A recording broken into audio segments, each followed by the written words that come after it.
आजकल क्या लगता है, थोड़ी सी भागवत पढ़े नहीं, बोले भैया हम भागवत के बारे में जानते हैं।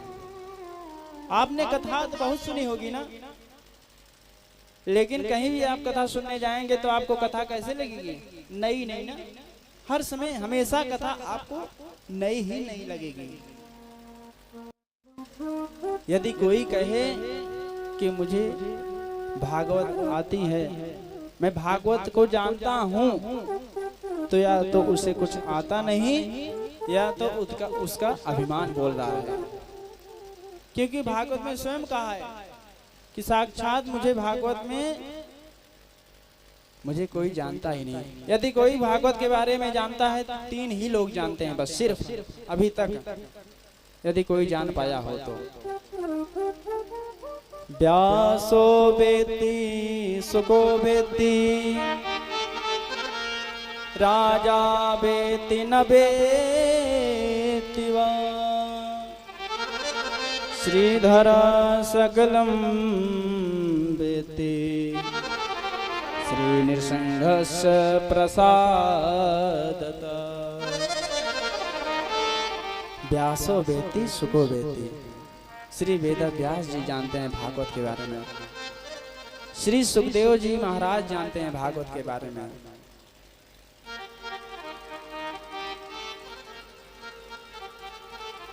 और नरसिंह देव भगवान की कृपा से श्रीधर स्वामी जी जानते हैं सिर्फ भागवत को।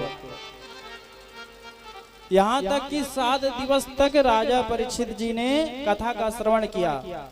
इनके बारे में भी संशय जताया जाता है कि इनको भागवत पता है या नहीं। राजा वेत्ति न वेत्ति वा, तो हम सब तो अल्पज्ञ व्यक्ति हैं भैया, कहाँ जान पाएंगे भागवत के बारे में ना। भागवत गंगा सागर है, समुद्र है, जितना गोता लगाओगे उतना ही डूबते ही जाओगे। जैसे सोना असली है कि नकली, इसका जानकारी कैसे होगी? अग्नि में तपाने से ना। सेठ जी तो हमारे जानते होंगे कैसे पता चलता है, क्योंकि भाई इनका तो कार्य ही है सब। धनंजय हाटकम संपरीक्षा,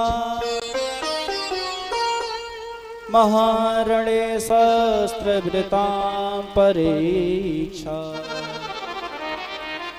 विपत्त काले गृहिणी परीक्षा,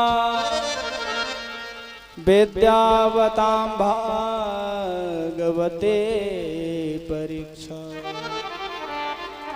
धनंजय हाटकम संपरीक्षा, सोना असली है कि नकली, ये तो अग्नि में तपाने से ही पता चलता है। धनंजय हाटकम संपरीक्षा, महारणे शस्त्रवृतां परीक्षा। शस्त्र में कौन कितना कुशल है ये तो रणभूमि में ही पता चलेगा।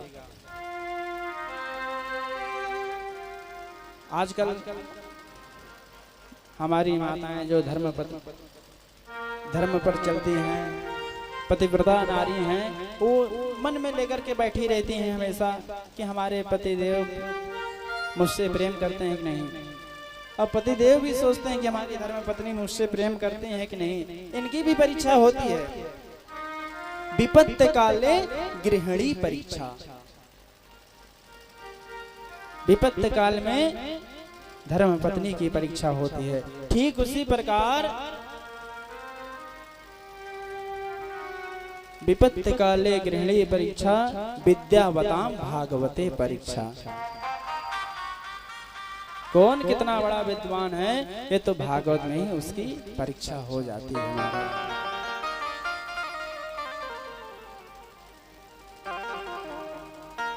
तो आज हमारा सबका भाग्य खुल गया है।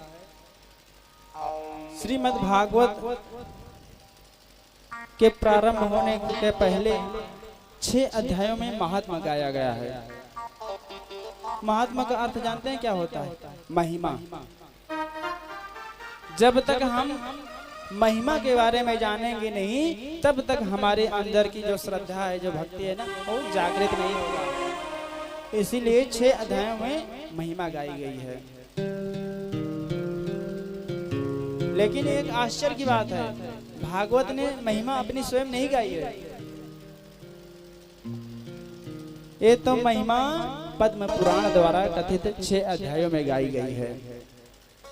क्योंकि बड़े बड़ाई ना करे, बड़े न बोले बोल, क्योंकि बड़े बड़ाई ना करे, बड़े न बोले बोल,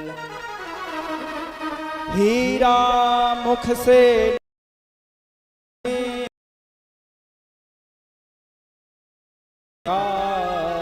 मेरो मोल। क्योंकि जो बड़े लोग हैं ना वो अपनी महिमा नहीं गाते हैं, जो विद्वान होते हैं ना वो अपनी महिमा कभी नहीं गाया करते हैं। गाता कौन है? जो अधपदे पगे लोग होते हैं वो गाते हैं अपनी महिमा। जैसे आपने देखा होगा, एक घड़ा लीजिए, उस घड़े में जल भर दीजिए, जल पूरा भरा रहेगा तो क्या वो छलकेगा? घड़ा नहीं छलकेगा कभी ना। लेकिन जो घड़ा में जल आधा भरा रहेगा, जब आप चलेंगे ना तो छलकता ही चलेगा। धनंजय संपूर्ण कुंभो न करोति शब्दम, अर्धो घटो धोष उपैति नूनम, विद्वान कुलीनो न करोति सब गर्भम गुणैर्वीणा बहु जल्पयन्ति। बड़े लोग महाराज, विद्वान लोग अपनी महिमा कभी